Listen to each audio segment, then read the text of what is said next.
Good evening, Jen. We are ready to roll, baby. Hi. Hi, I'm here.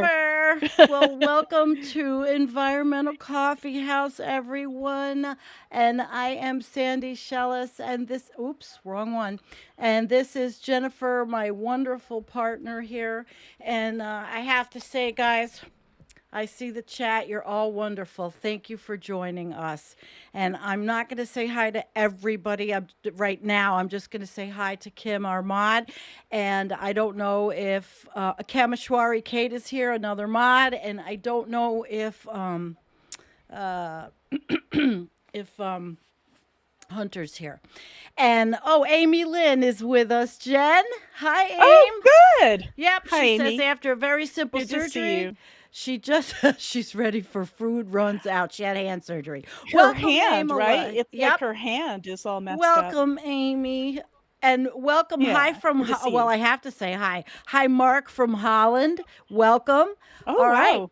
All right, so listen, guys, we have a good show tonight, like usual. Everybody knows. I mean, Jennifer's going to give the view, but yeah, Jennifer, why don't you give the view, and then I will talk about why I'm reading the first article. So, Absolutely. That sounds okay, great. go for it. Yay! All right. Hey, guys. So good to see you here today. So happy you're with us. So we're going to get started today with something from Nakag.com, Wandering Along the Way Backwards Culture. And this is something Sandy has found, and she's going to read it to you. We're going to tip our hat to the Global Methane Tracker 2022 and just take a look at what they're saying. We're going to take a look at what the Barents Observer is doing, Oh, yeah. barentsobserver.com. First article we're going to cover from the Barents Observer is Putin puts nuclear deterrent forces at Kola Peninsula on alert. Yep. Ugh. And Well, since they're on, the Arctic, his Sandy, the front door. Arctic has a huge history of nuclear bomb testing, right? Yes. Novaya Zemlya, and the biggest nuclear Yes. bomb ever done. Yes. And then we'll see how we do, after that. We would like to talk about Australia. Australia. I know. Queensland was hit by a huge rain bomb, and they've been having Ugh. a flood up there, but now they've got a rain bomb, and it battered Queensland and New South Wales for most of the week. So that actually has some pictures, Sandy, that you can kind of scroll through. Yeah, we will. And I don't know if we're going to take a look at the Weather Network or not. We'll have to Well, decide when we I'm get just going there. to show them off because we have an Yeah. intermission. I have a video that we're going to play for intermission since I'm having a hard time sitting for long times, and we will do that. Yeah. But first, I'm going to start by showing you guys. I'm going to show you guys Dave's Twitter feed. And let's make sure this works good. All right, it is working. There Mm-hmm. is Dave's Twitter feed. That is Mm-hmm. Dave St. Germain. And Dave follows me. Dave is in our little Twitter sphere of friends. Christine Mattis, her husband, Carl, mom, me, Jordan Perry, and I'm going to have Jordan's wife on as a guest when I come back from my parents. And it's a nice little group of people on Twitter. And so Mm-hmm. Dave this morning, because of course we were talking about weather, and then it went into me whining about my basement. And so I shared a picture of the planet eaters that had to come and Mm. do my basement. Planet eaters are us, right? And so Dave then said, "Oh, it's because of the way we live, and it's insane to think that we should always be living in these permanent structures." So I thought, you know what? I'm going to read this tonight. I'm going to share this. We'll start with Dave. So, Dave, Mm. I don't know if you are with us, but here we go. It's called Backwards Culture. And I don't know, Dave, if you're with us, tell us who you are because there's a couple I don't see everything in the chat. So, here we go. Our culture has it backwards. The material things we build last too long, too long, while the immaterial things don't last long enough. To have any hope for survival, we need to flip these around, right? First, our stuff lasts too long. Perversely, things that we actually use very briefly, like plastic bags and packaging, electronic devices, fashionable clothing, they can have enormous impact long after they leave our hands. So the bag or device which ends up in a landfill doesn't degrade for hundreds of years. If you account for the resources that went into production, distribution, and advertising these products, you can see how all of this ephemeral stuff involves vast networks of energy use, human exploitation, and extraction of Earth's finite resources.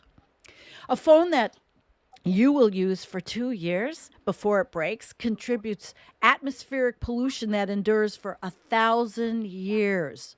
The fossil Wow. energy to run it depends on millions of years of geologic history. Excuse me, guys. I Mm. got a cough. Okay. Our homes are monuments to a false sense of permanence. Even a little bit of consideration of time should lead us to see the folly in building giant homes on the coastline with concrete foundations intended to stand 300 years. When the Mm. ocean swallows the house in a few years, we will just build another permanent structure just a little bit farther away. Mhm.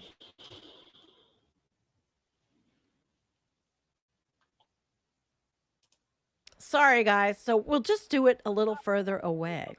And our houses containing vinyl and asphalt, fiberglass, and other exotic materials, they will not break down easily once their lifetime is over, which is often long before the house is ready to collapse. We tear down old houses to build bigger houses in the same spot. Then we dump the old house into a landfill to rot with the plastic bags and the televisions. Is that not true? I mean, we're seeing it with It's climate insanity. catastrophe. And we see it. It's Where's all the. absolute insanity. Yep. When we flood, where does all that shit go? So Dave is writing about this. So while it's Mhm. easy to see and I'm sorry about my cough, I'm fine, don't worry. While it's easy to see the problems with material waste and objects which don't degrade, the fleeting nature of our immaterial culture is a little more subtle. We seem to be adrift in a constant nowness detached from the past or the future. Increasingly, people are reviewing the horrors and distances of the past and declaring that they want no part in the old culture represented. They want a clean break, right? They want a clean break, Mhm. going so far as to topple monuments, erase old books, thinkers, and ideas. Yeah, like burning books lately. Many people look at the founding fathers with revulsion, wanting to have nothing to do with them. When our culture expects absolute freedom to identify in any fluid way, it's seeking not to be defined by past values and styles. We even wrestle against biological constraints, which are perhaps the deepest connection with the past that anybody has. At the same time, there's no cohesive vision for the future. So many young people see no future for themselves, considering the ongoing climate crisis and social unraveling. The dominant culture has never been adept at connecting with the future. But now we have mostly abandoned any of the tools which would have given us a semblance of awareness. For instance, religions that compel us to consider what happens after we die. So floating between denial of the past and blindness to the future, we cobble together an ever changing cultural froth leading nowhere. And it's not as if today's ideas and values are totally innovative and fresh. Current music is constantly ripped off from older music while denying continuity with those who came before. People who used to be condemned as war criminals are now hailed as heroes based on the shifting political allegiances. He wrote this in 2021. Today's Mm. cultural products, memes, fashion, movements, they won't last for generations because continuity is not intended. They emerge from nowness only to disappear down the memory hole. The past doesn't Ah, matter because we hate where we come from. The future doesn't matter because we are afraid. We are afraid, and I have to do this. We are afraid mm. to look where we are heading. So let's flip it around. First, what would change if our material artifacts didn't last as long as they do today? Rather, they should last as long as they need to be useful for humans and then degrade gracefully like any other organic material. A wooden handled axe, right? Axe handled, it can be and it should be used for generations. And I have that stuff, man. I have Mhm, generations mhm. old yard crap. And it was passed down from grandparents to grandchildren. But if you leave it outside, the handle rots in a few years and the rusty head dissolves back into the soil. So, what if all things we need could be so elegant in life and death? There was a time when clothing, handmade in the home from cloth woven out of locally grown plants, it would last a lifetime or more. When the threadbare clothing couldn't be patched or recycled anymore, it returned to the earth. The only Mm. evidence of ancient clothing, Jen, comes from dead people who happen to end up in special environments which preserve organic matter, like peat bogs. Anybody Oh my god. buried in a yeah, they're buried in a and these are true. This is true. I've read all about these peat Mhm. bogs. Buried in the soil, wearing their finest outfit, would be entirely composted in no time. So, what if our houses had no permanent foundations? Too flawed. What if they were made to last? Well, that's how this all started by me whining. To last for however long a resident needed to live in that place, whence it would just be reabsorbed into the forest. That's how humans lived for the vast majority of our time on Earth before some of us decided to settle down and pretend that we could have a permanent dwelling in one place. Cities rise and fall and decay into dust in the long run. It would be a lot easier for us if we did not act as if all of society's infrastructure must survive and be maintained forever. That's a different viewpoint, right? As ecosystems Mhm. continue changing rapidly, we will have a better chance at adapting if we can move with the land and the climate. That doesn't involve building megacities in the Arctic. Oh God, you said it, Dave. It Mhm. means letting go of arbitrary borders and ownership, building low energy biodegradable structures and thinking of our homes as places we temporarily take care of rather than castles to defend. Wow. Mm. So did you want to read some of this? Oh, sure. Go for What it. would a long-lasting culture look like? Someone in that culture would regularly feel a continuity between past, present, and future. They would feel part of something much greater than an individual life. One could say, I am able to survive and thrive in this place because my ancestors here figured out which plants to cultivate, which plants were medicine. Over many years, they have worked out how to resolve conflicts in the community. They instilled decent values in me so that I would grow up to cooperate with others. My culture teaches us to share so that everyone has enough and nobody gets too greedy. When I consider how my actions today will affect people and non people far into the future, I am careful about the impact. End quote. If you have respect and love for the past, for the ancestors and cultures that survived so well, wouldn't you naturally want to transmit its traditions into the future? Conversely, Our broken culture flails around, trying to throw band aids on flawed ideologies because we hate the past and we assume that whatever we invent right now is bound to be better. No matter where we come from today, if we would trace back far enough into our ancestry, we'd start to bump into cultures that upheld a continuity between the generations and lived in ways that resisted the urge to dominate the present at the expense of the future. To be sure, there are massive trade offs to be made in this reversal. Such a culture wouldn't consider strip mining mountains in search of rare minerals to build ever more sophisticated telephones. The cost to ecosystems and human health does not justify the marginal utility or the shallow entertainment, nor could there exist any billionaires in such a society.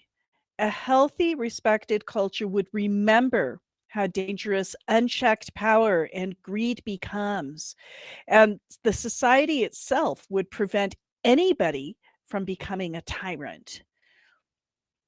Despite constant complaints, today's civilization allows for billionaires and despots because it's based on that hierarchical model for a couple thousand years. We won't get rid of the tyrants unless we deeply, inquisitively interrogate the past and replace a lot of other destructive ideas about what it means to be human. If the triumph of the state must be toppled, then so must the primacy of the individual. Replacing it could be a society of great immaterial wealth, connection with landscape and life, a rich history and love for the future, and art that celebrates humanity's co creation of the world. All right, I'm Which going to way to bring you? it in. Oh, You okay. got it? Yeah, I was going to slide into home base. Okay. So, which way to utopia? I don't think that a world of 8 billion people, mostly operating on backwards cultural values, will flip that script quickly enough to avert disaster and collapse due to climate change. The only hope I see is that some people could resonate with the potential described above and begin planting seeds for resilient culture to sprout in the future. Pockets of humanity could pursue another vision of a healthier society perpendicular to the crumbling global civilization. See, it seems clear that isolated individuals will not be able to fumble through this project on their own. I'm kind of isolated. It needs to be a Mm, collective effort, like Jennifer, like, the intentional communities that are always talked about. right, If we had any right. decent elders who could show the way, we wouldn't be in this predicament right now. No doubt many other people are already thinking similarly, but changes made in individual lives, they won't endure. So find others who are like-minded, especially families that and support each other in detaching from civilization. Let's dig into the deep past and our imaginations to find ways worth loving and carrying forward. Let's wean ourselves off toxic tools in favor of meaningful reciprocal relationships. Let's relearn how to be custodians of a bioregion, taking advantage of the enormous gifts our ancestors bequeathed us. Wasn't that Wow. nice?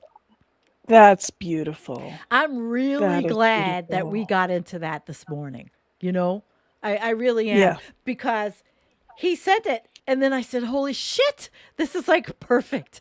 A perfect Hmm. start. What did you guys out there think? We have a nice crew.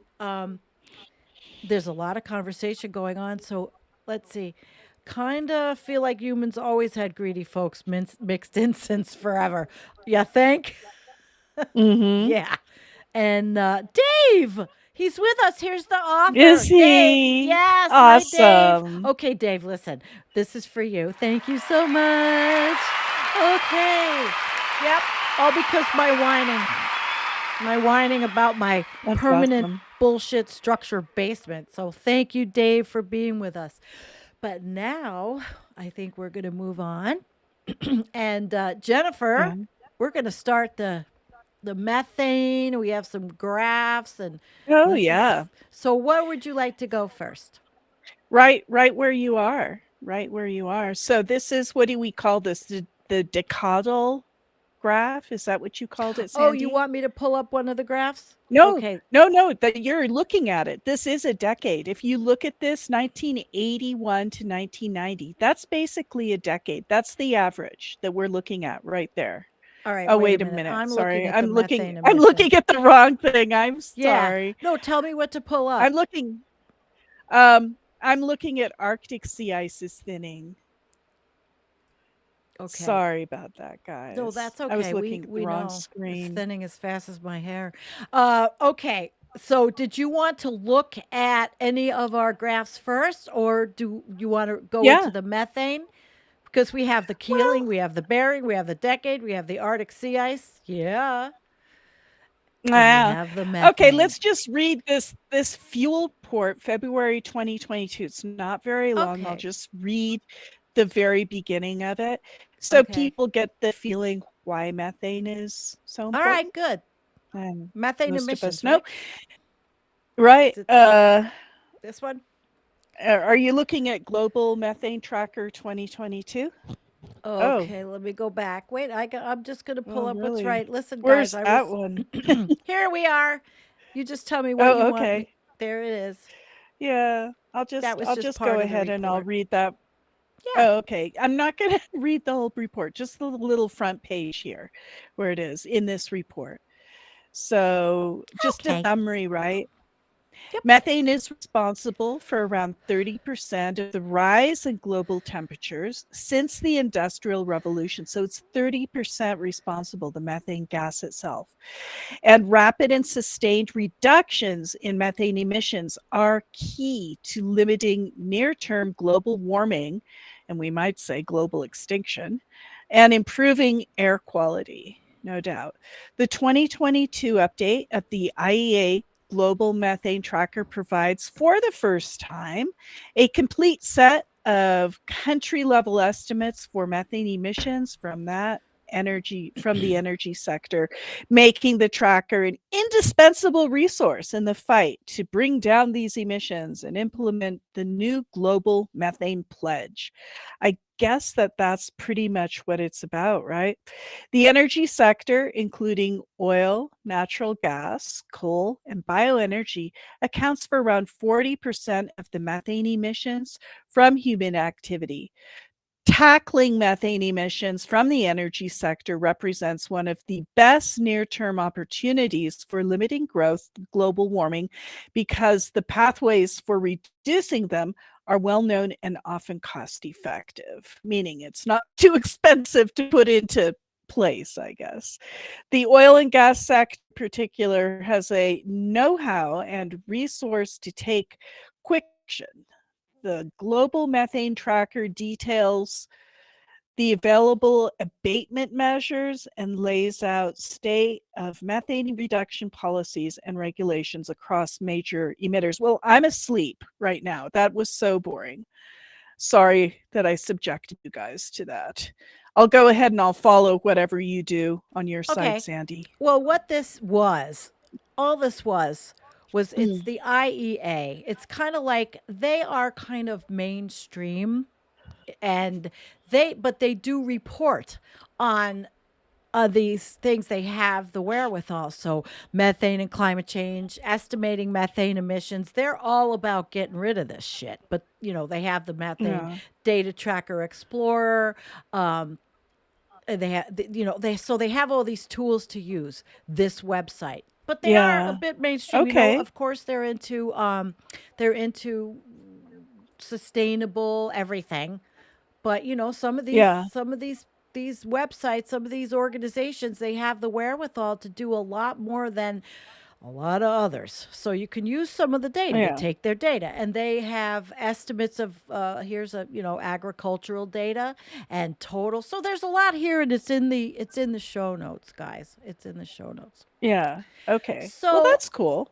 yes, it's very cool. So what we do have is a video for you guys. We're going to slide into the Arctic. We'll have a little conversation. I can't sit for long, so I need to take a break, but we're going to play this really sweet. We need to look at the research that's been going on with polar bears. We're always concerned with sea ice. It's a very nice, lovely little video, and we're hoping that you guys enjoy this break, an intermission on all of the. I mean, it's a little sad, of course, but people are doing things, people do things. So I'm going to set this up, and then we're going to watch it. And let me just make sure everything's good. All right, Jennifer, here we go. Okay. Enjoy, everyone. The Weather Network.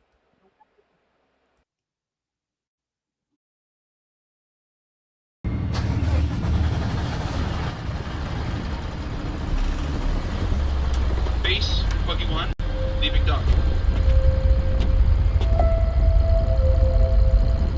I came to Churchill, Manitoba because it's the most reliable place to photograph polar bears in the wild. The polar bear has become one of the most recognized symbols of the consequences of climate change because it needs sea ice to survive.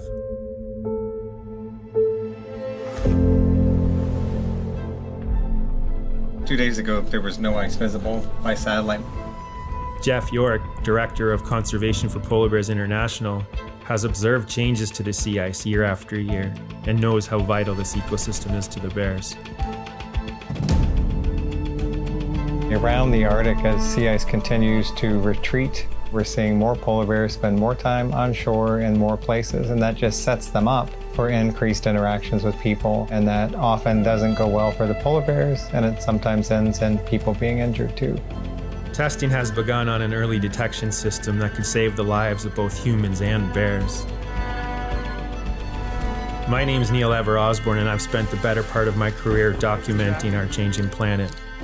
On assignment, I'm working to make a series of images, one in particular for the cover of Smithsonian Magazine. But images are everywhere. We see so many of them now. The question is, can a photo still make people care?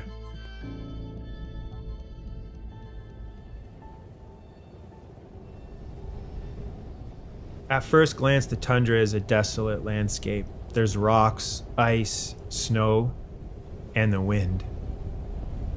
Then your eyes adjust, and suddenly this place comes alive.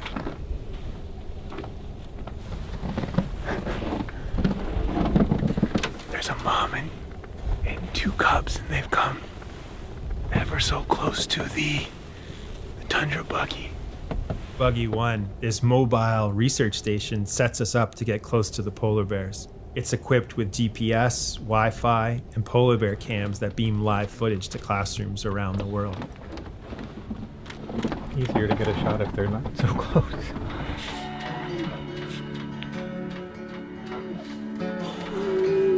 Here comes. This cub is ever so curious. And Mom's just patiently waiting.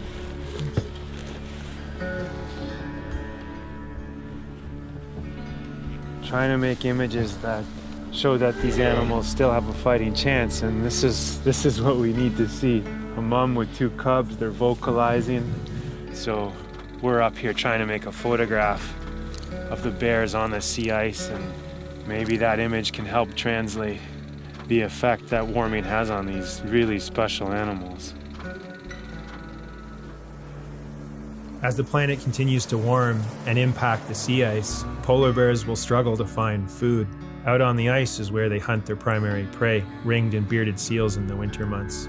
When the ice melts, polar bears are forced on land. So I asked Jeff about the importance of sea ice in the Arctic. Sea sea ice gives them a platform to hunt from, but it's more than that. The sea ice itself is the foundation of the Arctic food web. It's very similar to soil in the terrestrial world. Everything that grows a polar bear is starting from the underside of that ice as algae and diatoms, and that is the base of that food web. Polar bears in this part of the Arctic are also spending more time on shore. The longer they have to fast, the more likely they are to get in kind of a nutritionally stressed situation, which will make them less risk averse and more likely to get in trouble with people. Warming temperatures could make these encounters occur more frequently. It's the reality of climate change. On land, there's very little in terms of food that can sustain a polar bear, so they end up approaching communities like Churchill.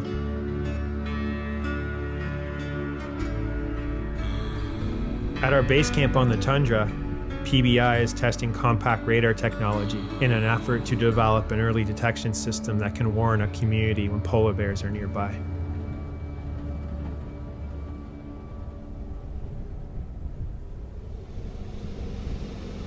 I think it's all. But that one's installed. So Jeff, just run me through the technology here. What are we looking at? So here we've got the point tilt zoom camera that the radar can control. This is the radar panel. We have 3 attached to the lodge right now that gives us a 360 view of what's happening here. This is just the radio system that connects it all to our wireless network here, so it's accessible from literally anywhere in the world. So the shot I need then should really emphasize the panel, I think. Yeah, the panel's the heart of the radar system. Okay. I'm trying to illustrate what sea ice loss means not only for the bears, but for humans as well. An early alert system like this radar setup will without a doubt save the lives of both humans and bears.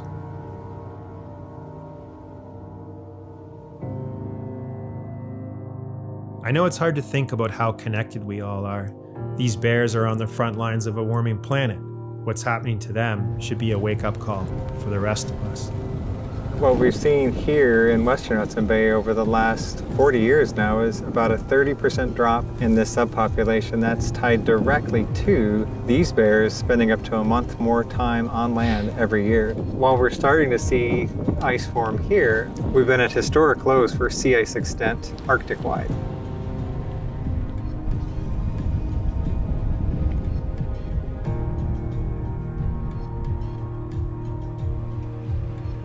As night falls, we have to be even more alert as the bears emerge in and out of the darkness. Jeff shares with me satellite data on the current ice status. This is an image of the sea ice from yesterday, sea ice extent, and what you can clearly see is huge areas around the Arctic, including here in Hudson Bay, where there's no ice at all. Historically, at this time of year in Hudson Bay and in other parts of the Arctic, all of these blue areas you're seeing would be white. We'd see ice coming well into Hudson Bay, coming offshore from the south. So the sea ice is forming a lot later.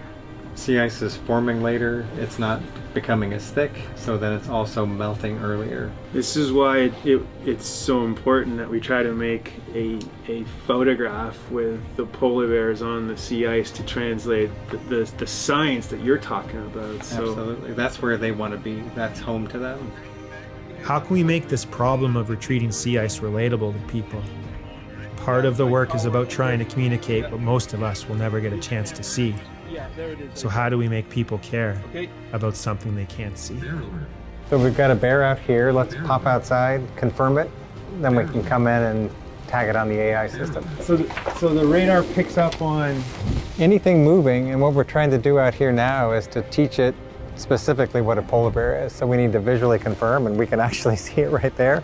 So the bear, we can make it out. Yeah, just at the edge there, but the radar can see it. That's the bear that's shown up on the radar. Very clearly. And not only is it seeing it, but it's tracking it in real time. So if a conservation officer were responding, they could say, well, actually now it's over here and I need to drive down this road or this street. That's how the community benefits from this super sophisticated piece of technology. Absolutely. So even here in Churchill, where they have a really good polar bear alert program, it still relies on human eyes. The community can be alerted when bears are getting close, even at night. Even at night, even in a snowstorm.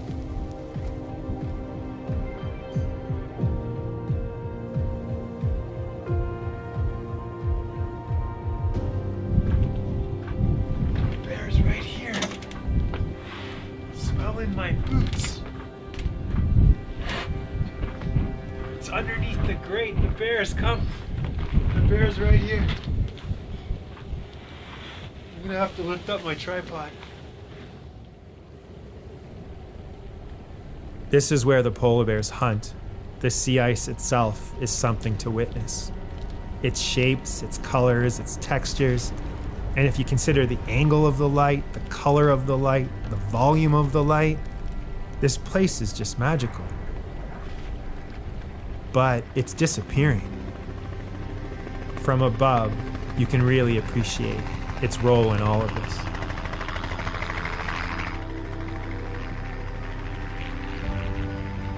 Everything has to go right to make this image. The weather, the helicopter pilot, communication with the helicopter pilot.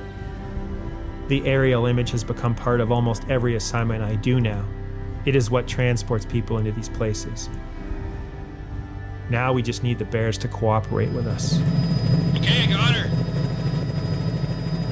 For the cover of Smithsonian Magazine, we made an image of a polar bear on the edge of the sea ice. You can't help but wonder, is the animal waiting for the sea ice to be ready? I think this image works, but there's more to this story. It's just so nice to see them out here. Wow. Okay, we can leave her be.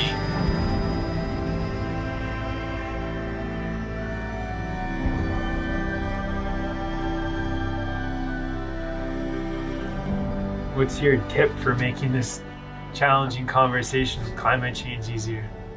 One of the best things all of us can do with climate change as far as action is to just talk about it with our friends, with our families, with our coworkers, to be informed. Polar bears can be an aspect of that, other wildlife as well, the Arctic in general, the sea ice, what's going on in your backyard with climate, but to have those conversations, to make those linkages. And social science research has shown that's how people's opinions ultimately change. It's those dinner table conversations that change minds.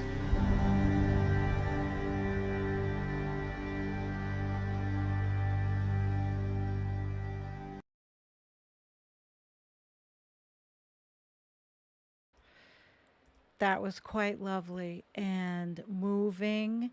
I'm glad we showed it because it shows us what's happening. And I'm going to show you really quickly their channel. Somebody asked about this, and that was a YouTube video. But this is the Weather Network, and I'll just show you quickly. Here's the Weather Network. It is the weathernetwork.com, and you could see the current weather, and you probably could search all around the world, and they have videos and a view gallery and all kinds of stuff. A weather widget and weather EPIs, and so it looks like a really cool site. And I was so taken by the video that I think that this might be my new weather site, Jen. Oh yeah, cool. Yeah, I really liked it. Looks like a good one. Yeah. So probably would be a good time to segue into some of these. Well, we could start with this one. What do you guys think? Yeah. Let's. This was a good one. Let me see. It's so Let's see if funny. I've got here. There we go. George Carlin. Leave it to George Yeah. Carlin. I mean, we are dealing That's with awesome. watching a war unfold, and we do have more. We have more. I made this one. War is for dummies. This one I made. And notice the headstone with, I mean, the king in there. Yeah, war has been something that human beings have, since we were bipedal, since we got up. We've been fighting. We've been like this since we got up. But I'm going to let you tell me which videos would you like to do, the graphics, the Keeling curve, talk about which one. I want you to do the ones that you want to pull up, and I'll just address them as you pull them up, because otherwise I think we're going to get confused. Oh, we could get confused a little bit. Everybody You could get understands confused. I'm a confused day. Yeah, Yeah. very nice, very All right, nice. try Arctic this one. sea ice. Right. So it looks like we've got a couple of different things going on here. We've got the white. Oh, can you make it big like you had it before? Yeah, Because now I it's sure small. can. Okay. How's I'm just everybody's? hoping that it'll clear up on my end. Okay, the 1980s mean. Okay, stop. Okay, so you can see the white. I mean, we all know these graphs like the back of our hands, so we don't really need to Yeah. go through it. But the point of it is this period that we're in right now, which we're smack at the end of February. So we're in the middle of this 3-month period that they're Mm-hmm. showing, and they're Mm-hmm. showing all the way back to the 80s. In the 80s, there was more ice. In the 90s, there was a little less, and 2000s, a little less. And the 2010 mean, we're traveling pretty much right along the 2010 mean. So, this is not like earth shattering for any of us, but this just shows the trend. So that's that. Okay. Then the next one I will pull up. And these are Zach Mm. Labe. Yeah. Oh, this is beautiful. You can always tell Yeah. Zach's graphs, Yes. right? Yep. Yes. He does Yes. he does something with the colors, and it imparts such intelligence. So this is the multi-decadal Arctic sea ice graphic, I guess you'd call Mm-hmm. it. And if you think of, the thick ice is the brightest, and that feels like the heartbeat of the Arctic. And as we go along, you can see the very last graph there on the right. It's from 2011 to 2020, and this is kind of a mean, I guess, an average Mm-hmm. within that decade. But, the point is you can see that the places that had thick ice, it's going less and less. And that's just the point of that, really. But it's beautiful. It is. Zach And Labe does beautiful graphs. I hope that schools are using his graphs. Okay, well, I hope now we've got so. the Bering because we're going to be looking at the Barents Observer, and let's look at the Bering Sea. Okay. You got it? Well, All right. the Bering Sea is over on the other side, so it doesn't really have to do with the Barents per se. Those are two different No, seas. I'm dumb. But the Bering Sea is by Alaska, Yeah. and it's kind of, I think it's just, am I wrong? It's like right in between there, the Bering Strait, right in between Mm-hmm. there. That's where the land ice bridge was, what, Yes. 10,000 years ago or something? Yes. All right. So this is the daily sea ice extent comparing 1978 and 1979, that time period, to 2021 and 2022. So let's see what we've got here. Yeah. Well, we can see that the blue line is I'm Uh-huh. sorry, Sandy. I'm not really doing very good on this one. No, that's all right. It just, to me, when I looked at this one and I saw Yeah. that the sea ice extent, it just, to me, it's looking like the sea ice extent it varies. It's going up, it's going down. But Mhm. we, but from, but But we this is are, the Bering Sea in yeah, particular. yeah, Bering So, Sea. It's just oh, interesting to me. You guys out yeah, there it care is. about the Bering Sea? Well, we care about them all. We care Yeah. about them all. Okay, now how about we look at the Keeling curve? 420. Oh, this Let's is see. the weekly Yeah, Keeling curve. Okay, yeah. so we're Look at just this one. talking. What is this? I Wild. haven't I looked at this found it, and before. This is, well, this is I found it in a different place, and I thought it was illustrative of our, oh, it keep going up, is. but see how it goes. It It is. It's a dips and goes up. different way of looking at the Keeling curve. Oh, it's a totally different way Yeah. of looking at it. Yeah, I Yeah. thought so. See the bottom, and then you can Yeah. see the orange line from Sure. 218 to 219. Where people might say, "Oh, it's nothing. It's just what's Yeah. And 419." And And the reason, of course, you have the dip in the Keeling curve is because we're looking at it from a year's period. In a given year, Right. it goes up and down. And so when it goes down at the end of like summer, when you're getting into September, it's at its lowest point from a carbon Yeah. dioxide emission standpoint, Well, level, I guess. I kind of pulled these up and surprised you with them. But Oh, I that's thought this one was cool. good. Yeah, I thought this one, I liked it. I definitely Yeah, like this it's one. interesting. And I don't, It's an interesting way to look at the Keeling curve. I haven't seen yeah, it it was, that way before. that's what I thought. It was different. So, Yeah, so yeah. we are finished with our little uh, rendezvous with some graphs because we can't do a show without a graph.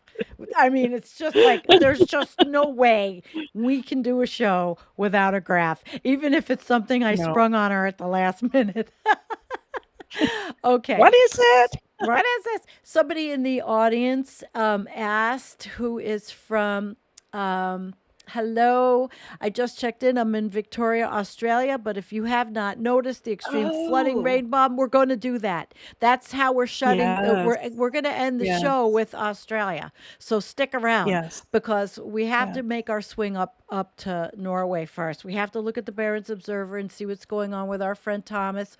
He's writing his articles. Oh, yeah. He's writing away. So here, this one, this is. Oh, by the way, I forgot to tell you guys that polar bear video was just published today. So we got that Oh, hot off the wow. presses. I Really? just want to tell you. So this article, That's great. Jennifer, I'll let you handle it. This is Thomas wrote it, Okay. and this is what he's writing about, and he's right up there, like he says. We've interviewed him before, and he is right up there. So let's Oh, take a he's look. awesome. All right, let's take a look at what he's saying. Yeah. You want to go You for want it? me to go? Yeah. All right. So, says Putin puts nuclear deterrence forces at Kola Peninsula on alert. Dramatic escalation of conflict on Sundays. President Vladimir Putin tells his defense minister Sergei Shoigu and Chief General Staff Valery Gerasimov to put the strategic nuclear weapons to a very special mode of combat duty. That just doesn't sound good. It doesn't sound good, but Sandy. I think it's always like that. I don't know. I kind of think they're always Yeah, they're always who knows. Well, let's see I what's don't Thomas know. saying. All right. He says, he starts with a quote, senior officials of leading NATO countries also allow aggressive statements against our country. I guess this is what Putin is saying in his speech. Therefore, I order the Minister of Defense and Chief of General Staff to transfer the deterrence forces of the Russian army to a special mode of combat duty, the president said in a TV speech. Ooh, it's getting tough. Shouldn't joke about that. The statement comes as Russian conventional forces are meeting strong resistance from Ukrainian military forces after Putin launched a full-scale invasion of the country on February 24th. Europe and the United States have over the last few days imposed a series of sanctions on Russia. Deterrence forces are the strategic nuclear weapons on ballistic missile submarines. Oh, bad. Land-launched ballistic missiles and on strategic long-range bomber planes. And there's quite a good picture of this submarine, the Delta IV submarine in the Barents Sea. The vessel can carry up to 16 ballistic missiles. Oh, Tomas took this, Sandy. God, Tomas is so interesting. He gets to see everything.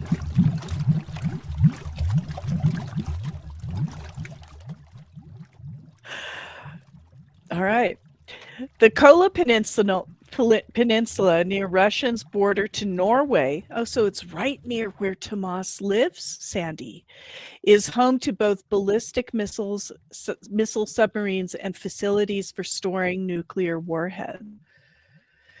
Garozhievo, a naval base north of Murmansk is and about 100 kilometers east of the border, is home to the fleet of 5 Delta IV submarines that have been in service for the last 35 to 40 years. So these things are pretty old.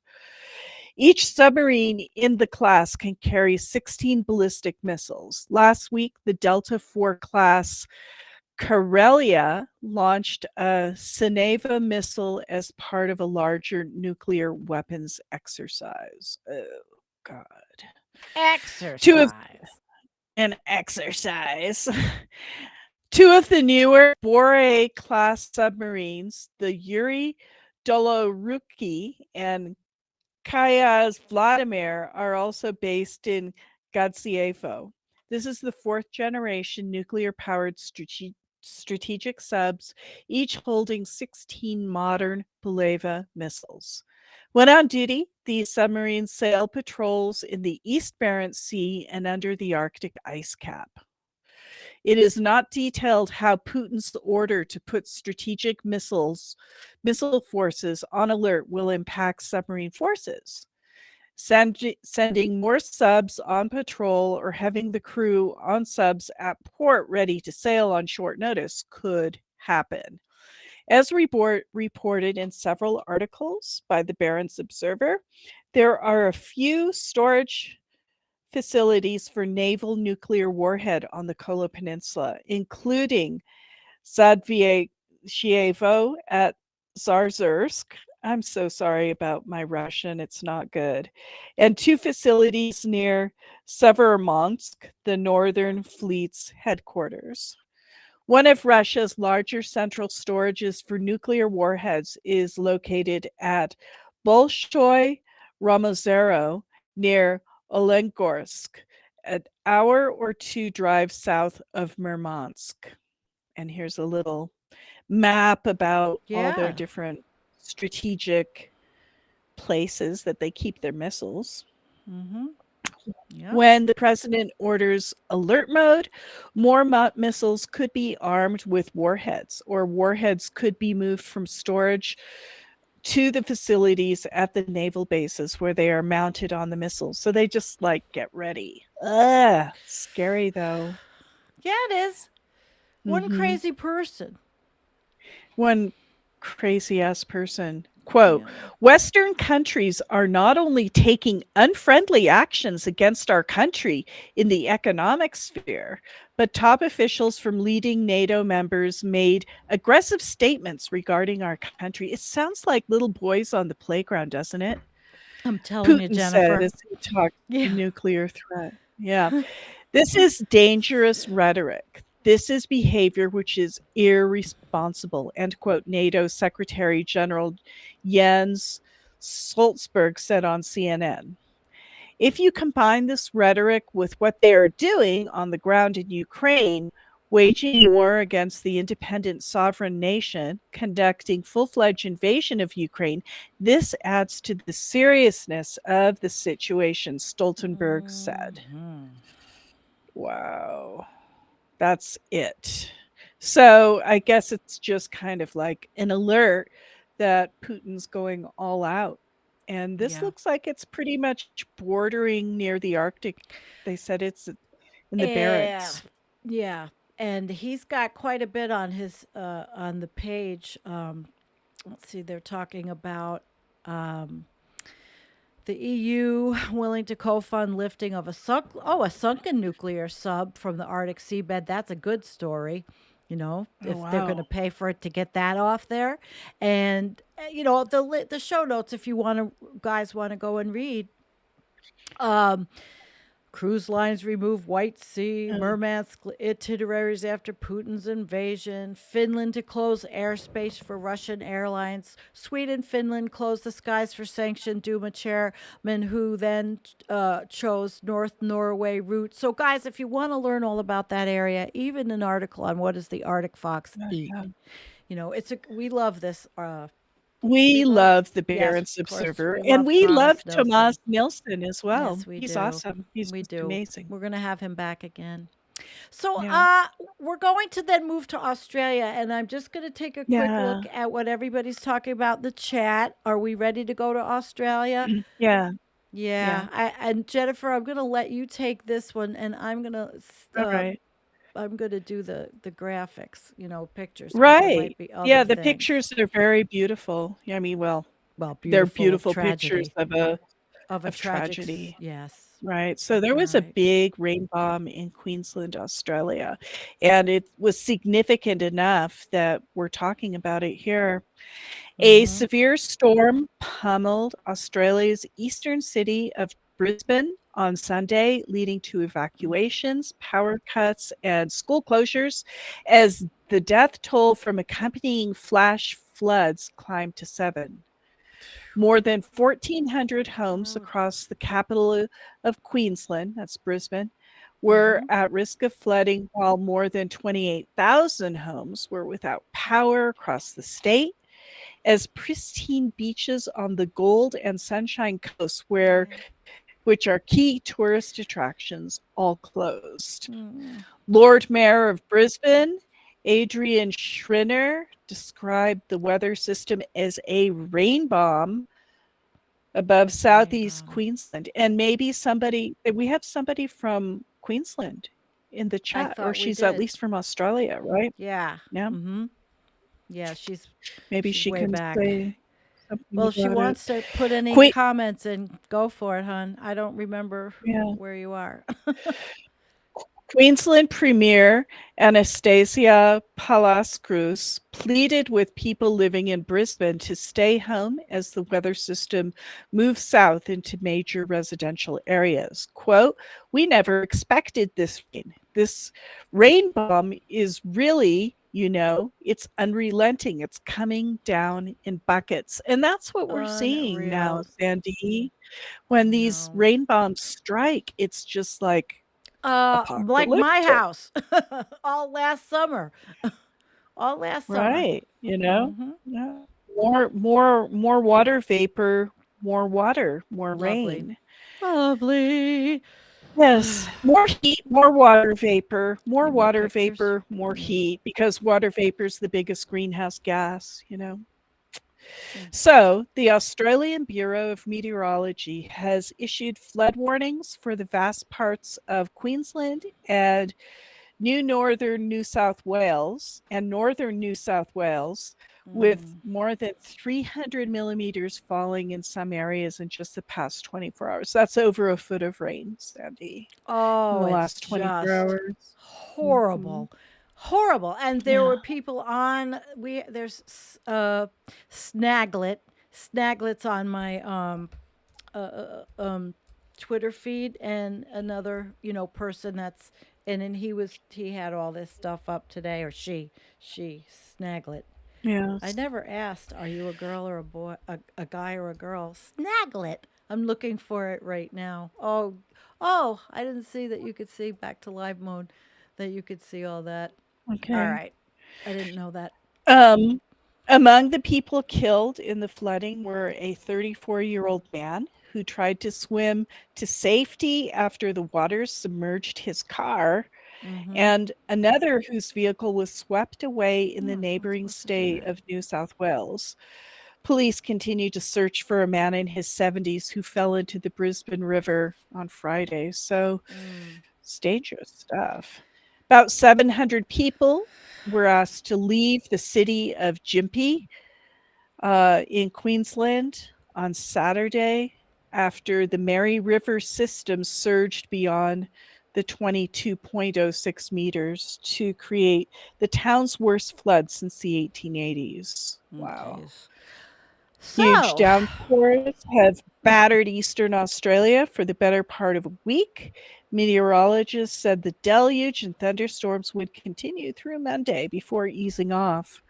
Well, that sounds like it caused quite a bit of damage, Sandy. I know, I feel for them. I feel for them. I couldn't Yeah. find the Twitter feed, and I thought that I was on, preview mode, which is I could edit while you were talking, but it didn't work. Yeah. Oh. Did you see the pictures? Were you showing the pictures No, of there weren't. those? I didn't have that many in this one. Mm-mm. Really? That's what I was trying to look for in Twitter, but I can't. I was looking No, for this they're person who was they're on a showing pictures. scroll. They're They on a are? scroll. It's the top picture. You see the arrow? All right, let me go back to it. I was just trying to pull it up some up Yeah. in Twitter maybe. It's the No, top? like go to the top. Go to the top. Mm-hmm. Okay. Go I'm down. here. Go down. Yeah. Oh, and you mean this picture has These that has arrow? Yeah, those are arrows. See the Oh, I'm arrows? sorry. No, I wasn't showing them. Why aren't my Yeah. arrows The other working? side. The other Yeah, side. The other I'm side. sorry. I'm out of it. Oh, wow. Okay. Wow. So look at, yep. This is what's happening, and it's happening all over the world. All over the world. This is, yeah, Queensland. Several days of intense rain, just like you read. No, I wasn't showing the pictures because, oh, forget it. But we are now. This guy standing there on the side of the road that is washed away with his child. Look at that.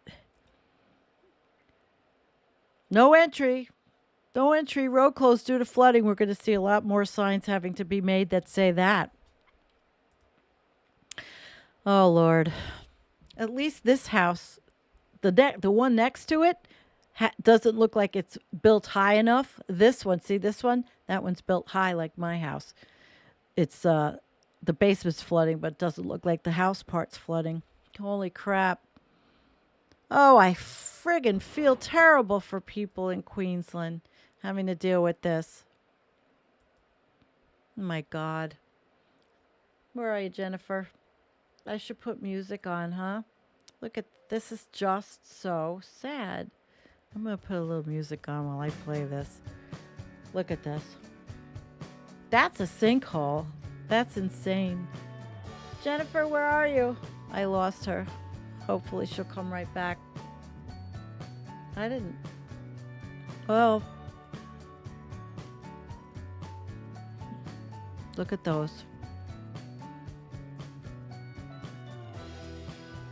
Get used to it, guys.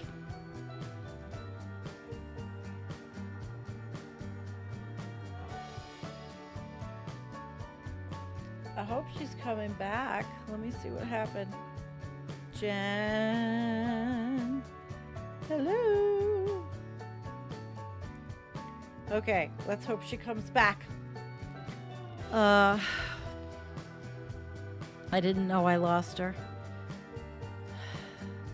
Look at these. Oh, there were a lot of pictures.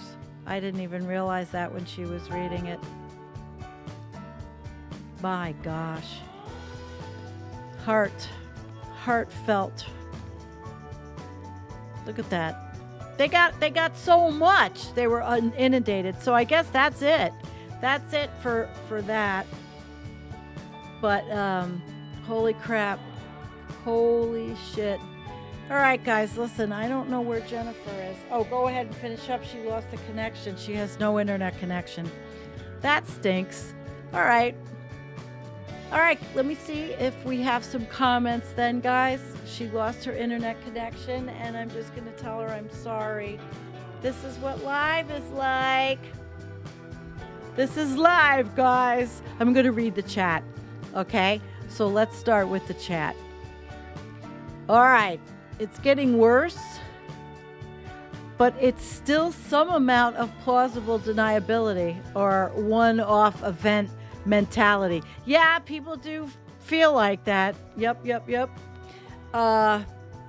She has a chat. Go online at Environmental Coffee House. Yeah, I could show you that, couldn't I? It's going to get worse, but okay, I played that one. Trulia, thanks, climate teacher. Got that. What I'm questioning is the unexpected decrease in clouds over the ocean. Ah, all right. And Scott says the race to gobble up what's left of the resources is on. It's on. It's on. All right. Anyway, Rich, severe rain events are getting more prevalent and intense. Classic warming phenomena. That's how I feel about it too. Really, that we're going to be seeing all of this. Oh, let's see, Gary. I've got to go. Good to see everyone. Everyone, please take good care until the next time, or into NTHB, whatever comes first. And so, it's time to start revving my motorcycle, honey. My motorcycle's going. It's going to fix the other side of my basement. You know, I'm so sorry Jennifer can't finish up. Well, thank you guys. I really appreciate you coming. And hopefully next time Jennifer's internet won't conk out. But this is what happens, you know, humanity. Enough said. Yeah. All right, guys. Peace out. Thank you. Oh, send me a link to fill in for Jennifer. Okay, next time I'll have one ready. All right, guys, I'm going to put the thing. Thank you all. I will be, do a little channel shit before we go. I'm leaving Tuesday to go be with my father. I am hoping that he is still with us. And I will have a show on Wednesday because I premiered a video that'll just go. So there'll be a show on Wednesday, and I doubt anything on Friday night unless I do a live stream from wherever I am because I'm not bringing all my equipment. Wish me well. This is an end of the life trip, and I'm going. So Wednesday morning we'll have a video go off. And yes, thank you everyone. I'm going to say goodnight now. I'm going to tell you the truth. I'm freaking tired, and I have a ton of stuff to do before I go. You know? So thank you everyone. Peace.